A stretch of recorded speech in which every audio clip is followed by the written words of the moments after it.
നമസ്കാരം. ക്യൂ മലയാള UK ന്യൂസിലേക്ക് സ്വാഗതം. പാർലമെന്റ് ഉപതെരഞ്ഞെടുപ്പിൽ ലേബർ പാർട്ടിയുടെ സിറ്റിംഗ് സീറ്റിൽ റിഫോം UK മുന്നിൽ. ഫലപ്രഖ്യാപനം റീകൗണ്ടിങ്ങിന് ശേഷം. ഇന്നലെ നടന്ന പ്രാദേശിക കൗൺസിൽ തെരഞ്ഞെടുപ്പിനൊപ്പം നടന്ന റൺകോൺ ആൻഡ് ഹെൽസ്ബി പാർലമെന്റ് മണ്ഡലത്തിലെ ഉപതെരഞ്ഞെടുപ്പിൽ വോട്ടെണ്ണൽ തുടരവെ റിഫോം UKയും ലേബർ പാർട്ടിയും ഇഞ്ചോടിഞ്ച് പോരാട്ടത്തിൽ. നിലവിൽ MP ആയിരുന്ന ലേബർ പാർട്ടി പ്രതിനിധി മൈക്ക് അസംബറി രാജിവെച്ചതിനെ തുടർന്നായിരുന്നു ഉപതെരഞ്ഞെടുപ്പ്. ഇവിടെ വോട്ടെണ്ണൽ പൂർത്തിയായപ്പോൾ വെറും 4 വോട്ടുകളുടെ ഭൂരിപക്ഷത്തോടെ റിഫോം UK അട്ടിമറി വിജയം നേടിയിരുന്നു. എന്നാൽ ലേബർ പാർട്ടി റീകൗണ്ടിംഗ് ആവശ്യപ്പെട്ടതിനാൽ ഫലപ്രഖ്യാപനം വൈകും. റിഫോം UKയ്ക്ക് വേണ്ടി സാറ ജോവേന പോച്ചിനും ലേബർ പാർട്ടിക്ക് വേണ്ടി കാരൻ ലൂയിസ് ഷോറും ആണ് മത്സരിക്കുന്നത്. മേയർ തെരഞ്ഞെടുപ്പുകളിൽ ലേബറാണ് മുന്നിൽ. കടുത്ത കുടിയേറ്റ വിരുദ്ധ പാർട്ടി എന്ന നിലയിൽ അറിയപ്പെടുന്ന റിഫോം UK ഇത്തവണ കൂടുതൽ വോട്ടുകൾ നേടി റൺകോൺ ആൻഡ് ഹിൽസ്ബി പാർലമെന്റ് മണ്ഡലത്തിൽ അട്ടിമറി വിജയം നേടുമെന്നാണ് സർവേ ഫലങ്ങൾ നൽകിയ സൂചന. നിലവിൽ ലേബർ പാർട്ടിക്ക് സീറ്റുകൾ കുറവാണ്. അതിൽ നിന്നും കാര്യമായ പുരോഗതിയൊന്നും പാർട്ടിക്ക് കൈവരിക്കാനാവില്ല എന്നാണ് നിരീക്ഷകർ പറയുന്നത്. UUKMA nurses forum professional and training ലീഡായി സോണിയ ലൂബിയെ നിയമിച്ചു. യുക്മ നേഴ്സസ് ഫോറത്തിന്റെ നഴ്സിംഗ് പ്രൊഫഷണൽ ആൻഡ് ട്രെയിനിംഗ് ലീഡായി സോണിയ ലൂബിയെ ദേശീയ നിർവാഹക സമിതി നിയമിച്ചതായി ജനറൽ സെക്രട്ടറി ജയകുമാർ നായർ അറിയിച്ചു.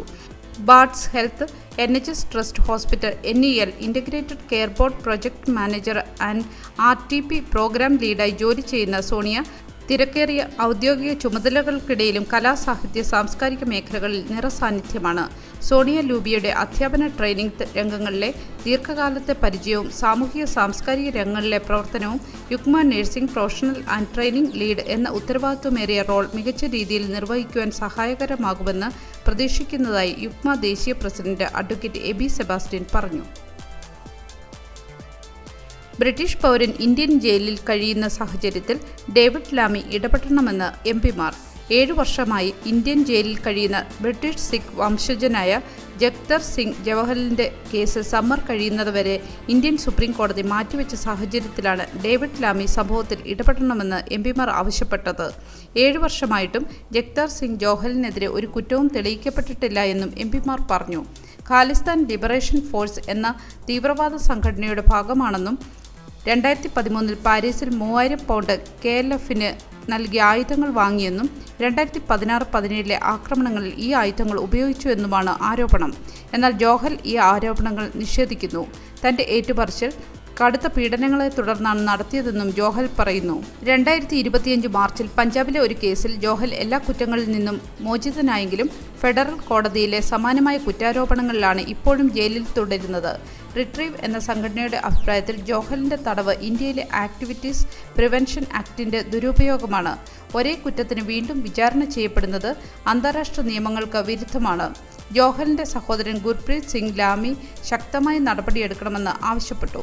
ഈ കേസ് ബ്രിട്ടനും ഇന്ത്യയും തമ്മിലുള്ള നയതന്ത്ര ബന്ധങ്ങളിൽ ചർച്ചയ്ക്ക് വഴിവെച്ചിരിക്കുകയാണ്. ഇനി ഇന്നത്തെ ദേശീയ പത്രങ്ങളുടെ 1-ാം പേജുകളിലെ പ്രധാന വാർത്തകൾ. വെർജീനിയ ഗിഫ്രിയുടെ മരണത്തെ തുടർന്ന് ആൻഡ്രൂ രാജകുമാരനെതിരെ ലൈംഗിക അതിക്രമണ ആരോപണം ഉന്നയിച്ച 2ാമത്തെ സ്ത്രീയുമായുള്ള അഭിമുഖം ഡെയിലി മിറർ പ്രസിദ്ധീകരിക്കുന്നു. പലതവണ അവകാശവാദങ്ങൾ നിഷേധിച്ചിട്ടുണ്ടെന്നും കൂടാതെ അദ്ദേഹത്തിനെതിരെ ഒരു ക്രിമിനൽ കുറ്റവും ചുമത്തിയിട്ടില്ലെന്നും പത്രം പറയുന്നു. 2008 സാമ്പത്തിക പ്രതിസന്ധിക്ക് ശേഷം പലിശ നിരക്കുകൾ ഏറ്റവും വേഗതയേറിയ നിരക്കിൽ കുറയാനുള്ള പാതയിലാണ്. ഇത് മോർട്ട്ഗേജ് ഉടമകൾക്ക് വർഷങ്ങളായി ഉള്ള ഉയർന്ന വായ്പാ ചെലവുകളിൽ നിന്ന് ആശ്വാസം നൽകുമെന്ന് ടൈംസ് പറയുന്നു. കാർബൺ ബോംബുകൾ വികസിപ്പിക്കുന്ന കമ്പനികളിൽ നഗരത്തിലെ ബാങ്കുകൾ 75 ബില്യൺ പൗണ്ട് നിക്ഷേപിച്ചതായി ആരോപിക്കപ്പെടുന്നു. ഇത് എണ്ണ, വാതക, കൽക്കരി പദ്ധതികൾ ആഗോളതലത്തിൽ അംഗീകരിച്ച് താപനില പരിധികൾ മറികടക്കുമെന്ന് ദി ഗാർഡിയൻ പറയുന്നു. NHS രോഗികൾക്ക് ഫാർമസികളിൽ വെയ്റ്റ് ലോസ് ഇഞ്ചക്ഷൻ നിർദ്ദേശിക്കാൻ പോകുന്നതായി ഡെയിലി ടെലിഗ്രാഫ്, ഡെയിലി മെയിൽ എന്നീ പത്രങ്ങൾ പറയുന്നു. തദ്ദേശ തെരഞ്ഞെടുപ്പുകളിൽ വലതുപക്ഷ പരാജയത്തിന് കൺസർവേറ്റീവ് തയ്യാറെടുക്കുകയാണെന്നും ഇത് ഇൻഡിപെൻഡൻസ് ഇതിനെ ഫരേജ് ഫിയർ ഫാക്ടർ എന്നും വിളിക്കുന്നു. നെറ്റ് മൈഗ്രേഷൻ കുറയ്ക്കുന്നതിനായി UK കെയർ വിസകളുടെ ദുരുപയോഗം തടയാൻ ആഭ്യന്തര സെക്രട്ടറി പദ്ധതിയിടുന്നതായി ദി ഐ പേപ്പർ റിപ്പോർട്ട് ചെയ്യുന്നു. മെയ് മാസത്തിലെ ഏറ്റവും ചൂടേറിയ തുടക്കമായിരുന്നു വ്യാഴാഴ്ചയെന്നും താപനില 28 ഡിഗ്രി സെൽഷ്യസ് എത്തിയപ്പോൾ ലണ്ടൻ ഐയിൽ യാത്രക്കാർ കുടുങ്ങിക്കിടക്കുകയാണെന്നും മെട്രോ റിപ്പോർട്ട് ചെയ്തു. തിങ്കളാഴ്ച നടക്കുന്ന ലിബറേഷൻ ഡേ ആഘോഷങ്ങൾക്ക് മുന്നോടിയായി രണ്ടാം ലോക മഹായുദ്ധത്തിലെ 23 സൈനികർ നെതർലാൻഡ്സിലേക്ക് കപ്പലിൽ പോകുമെന്ന് ഡെയിലി എക്സ്പ്രസ് പത്രം റിപ്പോർട്ട് ചെയ്തു. യാത്രയ്ക്ക് പൂർണ്ണമായും ബ്രിട്ടീഷ് സർക്കാർ ധനസഹായം നൽകും. സൈനികർക്ക് പരിപാടിയിൽ പങ്കെടുക്കാൻ കഴിയുമെന്ന് ഉറപ്പാക്കാൻ പത്രം ഒരു ക്യാമ്പയിൻ ആരംഭിച്ചിരുന്നു. ട്രംപ് തന്റെ ദേശീയ സുരക്ഷാ ഉപദേഷ്ടാവ് മൈക്ക് വാൾട്സിനെ പുറത്താക്കിയതായി വാർത്തയ്ക്കൊപ്പം ഫിനാൻഷ്യൽ ടൈംസിന്റെ 1-ാം പേജിൽ ഒരു പോളിംഗ് സ്റ്റേഷനിലെ ഒരു നായയുടെ ചിത്രവും ഉൾപ്പെടുത്തിയിരിക്കുന്നു. ഇതെല്ലാമായിരുന്നു ഇന്നത്തെ പത്രങ്ങളുടെ പ്രധാന വാർത്തകൾ. ഇനി മറ്റു വാർത്തകളിലേക്ക് നോക്കാം. ഇംഗ്ലണ്ടിലെ എല്ലാ പുതിയ വീടുകൾക്കും 2 വർഷത്തിനുള്ളിൽ സോളാർ പാനലുകൾ നിർബന്ധമാക്കും. പുതിയതായി നിയമിക്കുന്ന വീടുകളിൽ 99% വരെ ഫിറ്റിംഗ് ഉള്ളവയാണെന്ന് നിർബന്ധമാക്കുന്ന നിയമങ്ങൾ UK സർക്കാർ അന്തിമമാക്കാൻ പോകുന്നതായി റിപ്പോർട്ട്. കഴിയുന്നത്ര പുതിയ പ്രോപ്പർട്ടികളിൽ പാനലുകൾ സ്ഥാപിക്കണമെന്ന് ഡൗണിംഗ് സ്ട്രീറ്റ് പറഞ്ഞു. നിർമ്മാണ ചെലവിൽ £3000 മുതൽ £4000 വരെ അധിക ചെലവ് ഈ നയം മൂലം ഉണ്ടാകുമെന്ന് കണക്കാക്കപ്പെടുന്നു. എന്നാൽ പിന്നീട് ഉടമകൾക്ക് അവരുടെ വാർഷിക ഊർജ്ജ ബില്ലുകളിൽ £1000 കൂടുതൽ ലാഭിക്കാൻ കഴിയുമെന്ന് ടൈംസ് റിപ്പോർട്ട് ചെയ്യുന്നു.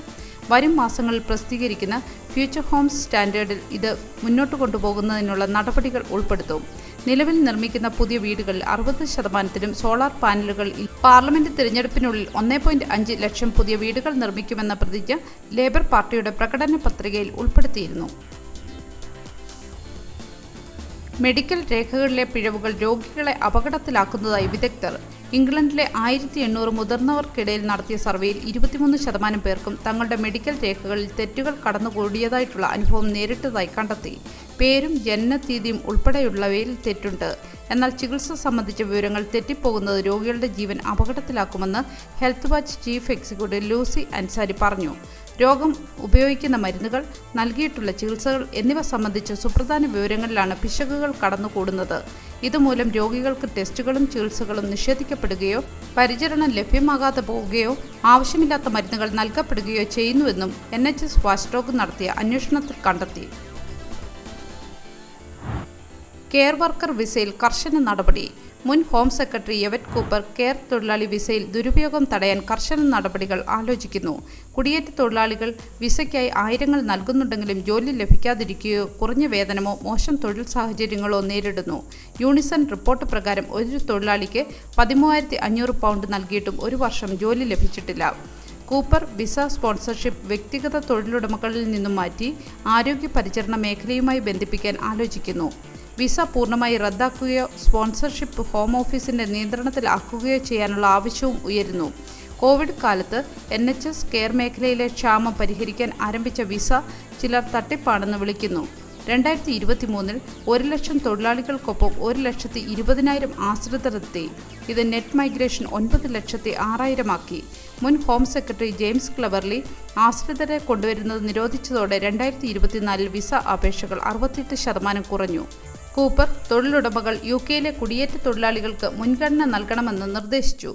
യൂണിസൺ ദുരുപയോഗത്തെ റാക്കറ്റിയറിംഗ് എന്ന് വിശേഷിപ്പിച്ച് മേഖലാ അടിസ്ഥാനത്തിലുള്ള സ്പോൺസർഷിപ്പ് നിർദ്ദേശിക്കുന്നു. വർക്ക് റൈറ്റ്സ് സെന്റർ തൊഴിലുടമ ബന്ധിത വിസകൾ അപകടകരമാണെന്നും ഇതിനെതിരെ നടപടി ആവശ്യമാണെന്നും ആവശ്യപ്പെടുന്നു. ഇമിഗ്രേഷൻ വൈറ്റ് പേപ്പർ ഈ പ്രശ്നങ്ങൾ പരിഹരിക്കാനുള്ള പദ്ധതികൾ വിശദീകരിക്കും. പരിചരണ മേഖല മെച്ചപ്പെടുത്താനും വിസ ദുരുപയോഗം തടയാനും ഇത് ലക്ഷ്യമിടുന്നു. NHSൽ ചെലവ് ചുരുക്കൽ 780 പേരെ പിരിച്ചുവിടും. അഡ്മിനിസ്ട്രേഷൻ, കമ്മ്യൂണിക്കേഷൻ എന്നീ വിഭാഗങ്ങളിലാണ് പിരിച്ചുവിടൽ. ഡോക്ടർമാർക്കും നഴ്സുമാർക്കും തൊഴിൽ നഷ്ടപ്പെടില്ല. നിലവിലെ സാമ്പത്തിക പ്രതിസന്ധികൾക്കിടയിലും രോഗികൾക്ക് മെച്ചപ്പെട്ട സേവനം ലഭ്യമാക്കുന്നതിനാണ് ഇത്തരമൊരു തീരുമാനമെടുത്തതെന്ന് ട്രസ്റ്റ് CEO ഡേവിഡ് ഫ്രഞ്ച് പറഞ്ഞു. സാമ്പത്തിക പരിധികൾ ലംഘിക്കാതെയും ചികിത്സാ പ്രവർത്തനം മെച്ചപ്പെടുത്തണമെന്ന് സർക്കാർ NHSന് നിർദ്ദേശം നൽകിയിരുന്നു. കഴിഞ്ഞ മാസം ഹാംഷെയർ, ഐൽ ഓഫ് വൈറ്റ് എന്നിവിടങ്ങളിൽ NHS ട്രസ്റ്റുകൾ ഏകദേശം 800ഓളം ജീവനക്കാരെ പിരിച്ചുവിടുമെന്ന് അറിയിച്ചിരുന്നു. £73.5 മില്യൺ ലാഭിക്കാനാണ് NHS ട്രസ്റ്റ് ഇത്തരത്തിൽ തൊഴിൽ വെട്ടിക്കുറവുകൾ ആസൂത്രണം ചെയ്യുന്നത്. ഒരു നല്ല ദിവസം ആശംസിച്ചുകൊണ്ട് ഈ വാർത്താ ബുള്ളറ്റിൻ പൂർണ്ണമാകുന്നു. എല്ലാ ദിവസവും വാർത്തകൾക്കായി ഫോളോ ചെയ്യണമെന്നും വാർത്തകളുടെ നോട്ടിഫിക്കേഷൻ ലഭിക്കാനായി ബെല്ലൈക്കൺ എനേബിൾ ചെയ്യണമെന്നും Q മലയാളം UK ന്യൂസ് ഫേസ്ബുക്കിലും ഇൻസ്റ്റാഗ്രാമിലും യൂട്യൂബിലും ഫോളോ ചെയ്യണമെന്നും അഭ്യർത്ഥിക്കുന്നു.